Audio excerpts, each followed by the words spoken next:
Vocês acham que justamente é uma coisa difícil a gente relacionar a influência das redes sociais com a construção da nossa autoimagem? De jeito nenhum, dificuldade nenhuma. Construção da autoimagem com as redes sociais? Exato! Menino, a gente estava falando aqui outro dia, né, do quanto o ambiente social, comunidade, pessoas vão direcionando a forma como a gente se identifica, como a gente se percebe, como a rede social é o mundo inteiro aqui, ó. Exato. Tá todo mundo aqui, ó. Como que não vai Comunidade- influenciar na autoestima? A comunidade se expandiu. Sim, Comunidade se quando eu expandiu. abro uma rede social que eu vou ver as pessoas todas lindas, maravilhosas, maquiadas, cabelos definidos, aí eu boto minha câmera, tô feia, não pode, Exato. a autoestima vai pra onde? Às Desse vezes, jeito. às vezes você quer tirar uma foto, você quer fazer um registro daquele momento e você fala, cara, não vai estar dando. Ah, mas a foto do fulano aqui desse lugar tava tão Queria tanto legal. postar uma foto também. Tava tão melhor que a minha, ó. Meu celular nem é bom pra tirar foto, eu não consigo postar essas coisas. Nossa, isso que a Rafa falou também agora. Meu celular é tão. Eu queria um celular igual aquele que o fulano tem, porque aquele celular lá tira as melhores fotos. A gente falou no outro vídeo. Mas que garantias você tem que aquela foto é a melhor? Só por causa da qualidade? Sim. Sim. Não, e assim, até porque a gente estava falando aqui que nem, por exemplo, no vídeo passado, a gente deu o exemplo de o estudo que foi feito com base em adolescentes sendo expostos à televisão. Perfeito. A somatização daquilo. Exato. Numa época em que a televisão era o ápice do acesso a telas que as pessoas tinham. E de acesso à referência da vida do outro. Sim, como o outro está, como o outro performa, como o outro apresenta. E hoje que justamente a gente tem esse acesso ao outro 24 horas por dia, com stories de pontinhos, numa vida XYZ. Porque assim, a galera já conseguiu comprovar ali em 95, 98, que daí depois o estudo foi datado de 2003, dizendo que gera transtorno alimentar. Tem um número que a gente consegue correlacionar com isso. O acesso excessivo às redes Exatamente. Isso está comprovado. Não era nem o acesso excessivo. Era, por exemplo, a influência que a tela tem, independente da quantidade. Não é uso abusivo. Não! Uso comum, cotidiano. Amiga, 95, 98, 2003. Isso lá naquela época. Exatamente. Lá naquela época. Uso abusivo a gente vai falar hoje, sabe? Nossa. É justamente porque tá aqui. E essa coisa da referência e do acesso, quando a gente pega aquele estudo que fala sobre o acesso à televisão, a gente tem a consciência de que o que é mostrado na televisão tem uma produção muito grande antes de reproduzir aquilo. Nas redes sociais não tem... era para ser, na verdade, as redes sociais elas são vendidas como acesso ao cotidiano. Sim, então era para não ter tanta produção assim. Aí vem os filtros. As cada vez melhor elaborado, transformando de uma forma imediata aquela realidade em tempo real. Imediata. Então toda aquela produção que existia, existe ainda, né? Na televisão, mas é em tempo real, modificando 100% daquela realidade, que quando a gente vai tentar fazer igual, não vai ficar igual. Não vai ficar igual. Não vai, ainda que tenha o mesmo aparelho de celular. Exato. E assim, até pegando o gancho do episódio anterior que nós gravamos outro dia, gente, por favor, assista o episódio anterior que nós postamos aqui no canal, tá? Mas que a gente falou sobre a questão da performance, né, da imagem da pessoa na vida cotidiana, né, no social. E se você levar em consideração, a Rafa usou uma palavra, né, do imediatismo, do instantâneo. O Instagram agora teve aquela atualização, né, do Instantes, né? Ficou ainda mais imediato ainda. E a ideia do Instantes é tentar corrigir um problema que o Story causou. Porque o Instante não tem filtro. Não. E outra, gente, vamos lá. Vamos considerar a formação da personalidade, eu me expressar para o outro na rede social, né? Cara, considerando que está cada vez mais rápida essa minha comunicação com o outro, essa minha expressão para com o outro, essa minha exposição para com o outro. Por ser tão instantâneo, eu vou pensar, preciso postar algo que chame a atenção para que o outro continue me seguindo. E a gente falou muito sobre o silenciar-se em função de agradar o outro. Sim. Porque aí, como é o instante, o instantâneo, o que eu tenho para mostrar para o outro, deixa de ser eu vivendo minha vida, meu cotidiano para mim, para eu viver o meu dia, o meu cotidiano dentro daquilo que é legal, mas tá para o outro. Exatamente. E assim. Gente, chega a ser engraçado pensar nisso. Real. E assim, buga nossa cabeça, porque ninguém percebe que se torna um contexto extremamente abusivo para nós. Sim. É o que a gente estava falando também lá na outra casinha lá, que vocês vão ver melhor, eu tô fazendo isso porque eu quero, porque eu gosto, ou porque vão gostar de me ver fazendo? Não, e eu vou até pegar esse gancho justamente para trazer assim também uma outra referência teórica. Tiveram 2 autores que eles justamente definiram que as redes sociais, elas são. Isso foi em 2007, numa época que a gente tinha Facebook, Instagram, Twitter e Orkut, YouTube, alguma coisa assim. O Snapchat, talvez. Pode ser, que estava super popular naquela época. O Snapchat foi um dos que mais bombou nessa relação da autoimagem. Sim. É um sistema onde o indivíduo, as pessoas controlam um espaço e onde nesse espaço eu posso construir a minha imagem a partir daquilo que eu exponho. Ou seja... Pode repetir mais devagar, porque isso aí é tenso. Vamos lá. Ele é um sistema onde... Ele é um sistema... As redes sociais são definidas como um sistema onde eu controlo um certo espaço. Eu tenho justamente o poder sobre aquele espaço. E nesse espaço, eu posso construir uma imagem a partir daquilo que eu exponho. Eu posso construir tudo aquilo que eu posso mostrar, aquilo que eu posso ser, quem eu posso performar. Quem eu quero que as pessoas acreditem quem eu quero. Exatamente. Quem eu quero. E quem eu quero mostrar. Porque eu controlo aquilo que eu exponho. E com isso eu controlo aquilo que eu vou performar, aquilo que eu vou mostrar e aquilo que eu vou ser dentro daquela caixinha. Essa é a definição de redes sociais para esses autores. Né?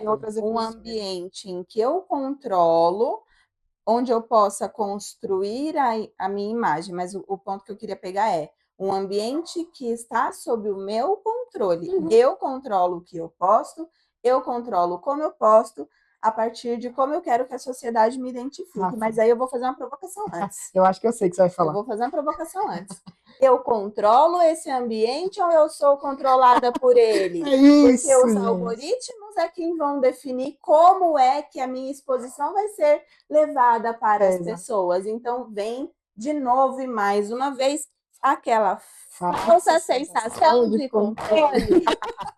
Tá? Gente, é isso. E assim, ó, semana eu estava até trocando uma figurinha com os alunos lá da escola, que a gente estava falando sobre a questão das violências.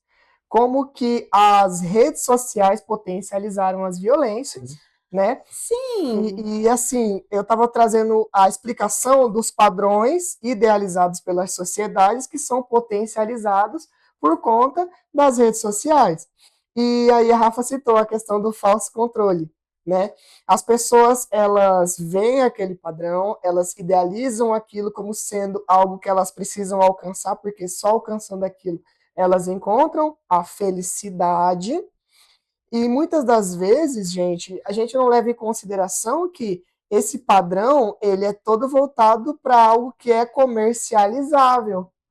Né? E não que ele seja o certo, mas o que é vendido como sendo algo que as pessoas devem querer, devem alcançar.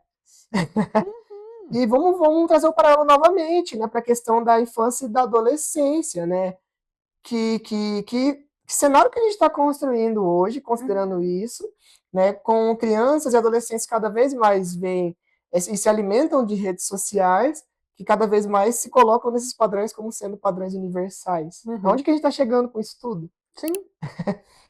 Não, eu vou até justamente voltar um pouco naquilo que a gente falou no vídeo passado, que foi a gente vai em busca do porquê. A gente vai tentando nomear aquilo que está causando sofrimento ali, né?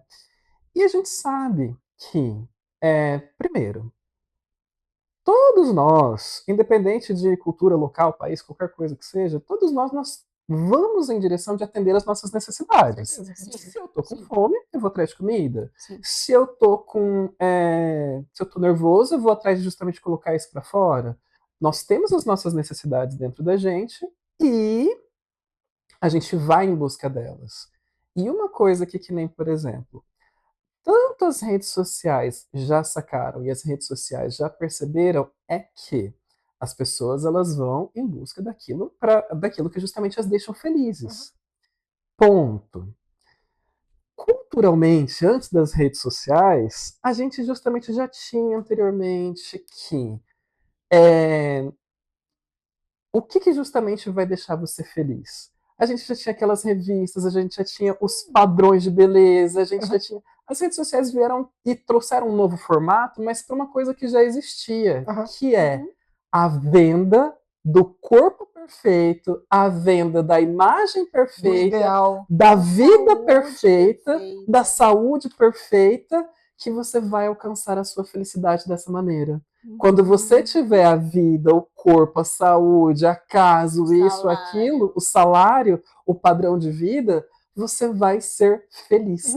E as pessoas justamente assim, de maneira consciente ou inconsciente, não vou saber dizer, mas elas justamente vão nesse sentido. E daí elas acabam sendo influenciadas, elas acabam indo nesse sentido, e por isso que elas chegam nessa conclusão, que igual você falou, adolescentes, crianças, todo mundo tem assim, eu preciso daquele brinquedo, eu preciso daquele super-herói, eu preciso daquilo, porque sem aquilo eu não vou conseguir ser feliz.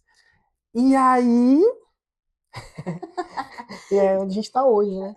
E te ouvindo falar nessa questão da busca da felicidade, ela é muito implícita, porque a gente não olha o Instagram pensando, eu vou buscar aquilo que me faz feliz. Não, eu só fico scrollando, né? Rolando ali a tela, e aí, de repente, eu acho uma coisa que me satisfaz, aí eu fico. Aí ela acaba rapidinho, aí eu tenho que rapidamente buscar outra. E aí vai ter um autor que eu não me lembro o nome dele, que fala desse consumo vicioso da tal da dopamina, né? Que é o negocinho lá que dá satisfação pra gente. E os algoritmos, eles são modelados através disso. O que satisfaz mais e mais rápido.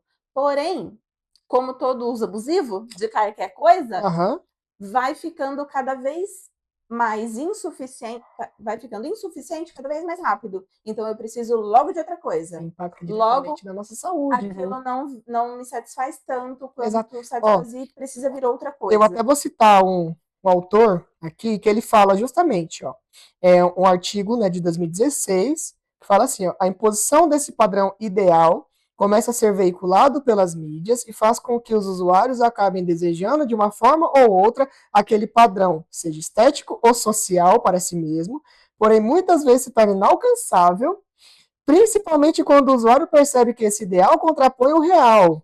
Isso gera um conflito, né? Ultrapassa o âmbito psicológico, alcança a parte física. Então, assim, o conflito não está só aqui, gente. A gente até citou, é que hoje em dia é muito comum a gente escutar o conceito expandido de saúde, que é dito pela Organização Mundial da Saúde, que bem-estar é que saúde é um bem-estar físico, mental e social.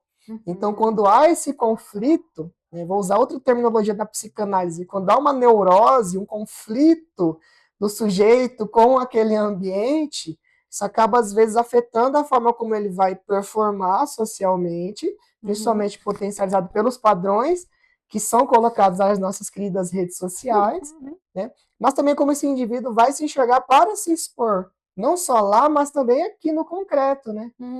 Com o adicional dessa falsa percepção de realidade, né? Porque ali nas redes sociais é tudo muito fácil, é tudo muito simples, é tudo muito acessível. E aí quando vem para a realidade, é caro demais, a pessoa já se endividou, ou a pessoa não sustenta a rotina que aquela influencer estava fazendo parecer tão fácil, E aí vai, né, trazendo essas dificuldades da dinâmica real da vida cotidiana.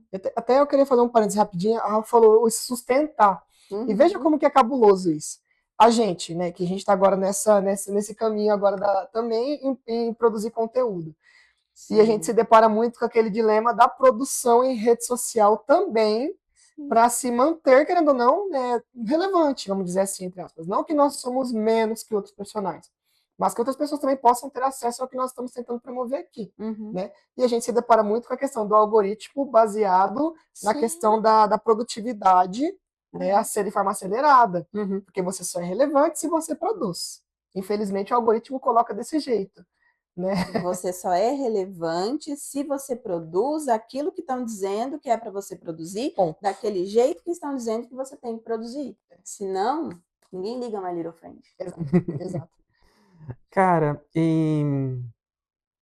igual vocês estão falando, tem justamente a questão desse conflito que surge a partir de quando eu contraponho o que é o que está ali na minha frente versus qual que é a minha realidade.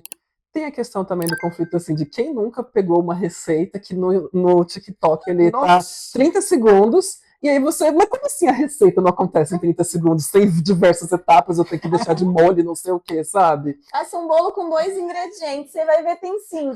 Nossa, gente, que ódio. E o quinto você não tinha na sua dispensa, porque não falava no vídeo, não. Cara... Tem um ódio desse vídeo. Sim! E aí, assim, você vê que realmente... Só que daí, assim... Parece que as pessoas elas não percebem que tem esse espaço ali de que, meu, isso aqui que está acontecendo na tela não é o que acontece na vida real. Assim, e aí as pessoas, elas, só que daí, elas ficam com esse conflito interno dentro da própria cabeça, e aí não sabe como sair disso, não sabe como sair desse algoritmo infinito, dessa tela infinita, não sabe como digerir aquilo para poder justamente, assim, falar, meu... Exato. E quando, na verdade, assim... Também não é tão simples a gente chegar aqui e falar, não, é só você desligar a tela que daí você fica feliz para sempre. Não. A gente vive num mundo que a nossa vida, o banco, a rotina da gente está muito atrelada. Foi o que eu falei num outro vídeo, que eu falei, gente, não tem como voltar. O ponto que a gente está não vai ter assim do tipo, se isole no meio da montanha e vá para e fique lá. Não, isso não existe. A gente vai ter que encontrar maneiras... A gente vai ter que encontrar maneiras de como que a gente vai lidar com todas essas coisas que estão acontecendo agora e com como que justamente isso causa esse impacto em mim, quais são as raízes emocionais que me pinçam ali, por que que às vezes eu vou muito mais num vídeo da blogueira, da influencer falando sobre beleza, sobre saúde, sobre corpo, sobre isso, ou então por que que justamente eu vou na direção Z, na direção Y, e assim, e como que eu vou lidar e como que eu vou processar tudo isso? E não adianta nem a gente trazer um vídeo para vocês de como driblar isso, Sim, sabe? O ponto não é esse. O ponto não é esse, né? O ponto é entender que é o seguinte, outros 2 conceitos que eu acho que é muito importante a gente trazer para eles, que eu sei que são conceitos que vocês já devem ter visto por aí, vocês mesmos já devem ter falado muito, que é o da autoestima e da autovalorização, né? Porque, vamos lá, considerando que um padrão comerciável é colocado ali para mim como sendo o ideal, como que isso balança a minha autoestima, considerando que talvez aquele padrão não seja o que contemple a mim, sabe? Nesse sentido. E outra, né, se a gente for considerar, como também nesse mesmo sentido, eu vou buscar uma valorização, sendo que eu estou, querendo ou não, construindo uma visão de si, mas essa minha visão, ela às vezes é frustrada pela realidade em si de que aquilo que se é esperado não é algo que eu consigo contemplar, sabe? Você que fica um pouco emaranhado explicando desse jeito. Mas é porque é emaranha mesmo. Exato. E daí o que acontece, gente? Um ponto por mais que a gente não traga uma receita de bolo para vocês, o foco aqui é uma questão que a gente trouxe no vídeo anterior, né? O que você está construindo enquanto indivíduo pessoal, a visão que você tem de você, a visão que você tem do outro também é algo que precisa ser muito bem definido. Claro, isso não vai acontecer do dia para a noite, óbvio. Mas, acima de tudo, o que realmente está sob o seu controle? Porque por você estar refém desse algoritmo, vai ser criada essa falsa percepção de controle, você vai se sentir inseguro. A gente está lidando cada vez mais com pessoas que estão preocupadas com dar conta das situações e ficando inseguras, é muito bom, ficando inseguras com isso, né? E nessa mesma vertente, pessoas que não estão desenvolvendo o autoconhecimento a ponto de entender e desenvolver sua autoestima e se valorizar, sabe? Então, eu acho que o ponto central seria esse, pessoal. Mas aí, vocês estão falando que a pessoa tem que ter equilíbrio para saber discernir entre aquilo que está vendo, o que é real, o que é algoritmo, o que é a minha vida. Tem jeito de ter equilíbrio nesse mundo? Que jeito, gente? Que jeito que vai encontrar equilíbrio? Tem gente que se aproveita disso e vende por aí fórmulas para se ter um equilíbrio. Práticas, fórmulas rápidas. Sim, é porque que nem, por exemplo, as pessoas assim... As pessoas, e eu me incluo nesse grupo, justamente porque às vezes eu também já fui na direção do eu quero só um comprimidinho da felicidade, sabe? Eu quero só parar de ser triste, eu quero só parar de ser ansioso. Eu quero parar de sentir raiva com essas coisas que eu vejo e eu não posso fazer nada a respeito, porque você falou de novo, né, Gabi, na tua fala, sobre o que eu, qual o controle que eu tenho. A gente não tem controle de nada. Então, a gente já tem consciência que a gente não tem controle de nada, inclusive sobre o que o coleguinha posta. Você já entendeu sobre isso, já? A gente já tem consciência de que a gente não tem o menor controle sobre o funcionamento das redes sociais, porque por mais que eu vá, estude, me afunde, me torne expert em rede social, amanhã o algoritmo muda e eu não sei mais nada. A gente já tem essa consciência, porque enquanto a gente achar que a gente pode controlar alguma coisa em relação à rede social, vai vir frustração e vai vir uma distorção de autoimagem. E o problema, Rafa, desculpa até perdão, pode concluir, mas é o seguinte, eu me deu vou usar o termo, insight, na hora.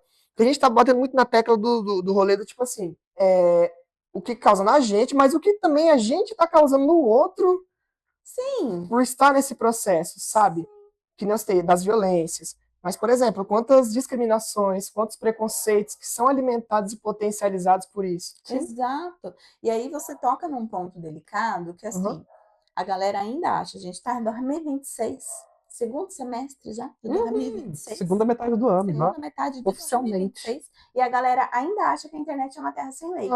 Exato. Ainda acha que rede social é aval para ser babaca, para cometer crimes. Né? Lembrando que quando acontece ali o cyberbullying, né? Que é a violência que acontece dentro da internet, é uma violência objetiva, tá? Exato. Violência com palavras é uma violência objetiva, tudo bom?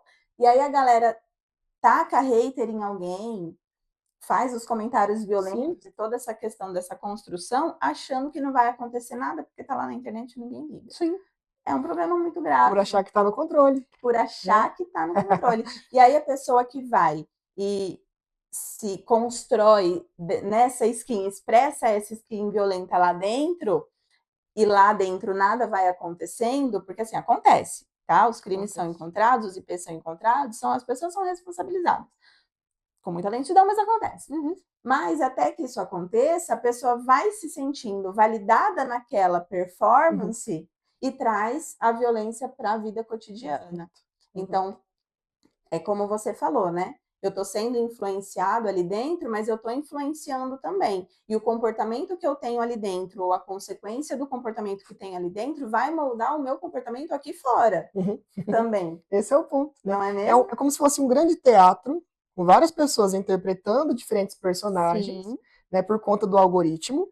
E daí a plateia, muitas das vezes, também está fazendo parte desse processo. É que eu uso muito exemplo quando eu vou explicar o que é o conceito de violência para os alunos da escola. Eu falo que, geralmente, uma situação de violência tem 4 papéis. O agressor, a vítima, o público que tá observando, geralmente tem o poder de fazer algo, mas não faz, e as pessoas que geralmente se mobilizam para. Né? Geralmente eu explico dessa forma para as crianças. Né? Então, assim, por conta das redes sociais, se tornou uma grande vitrine, uma grande peça de teatro.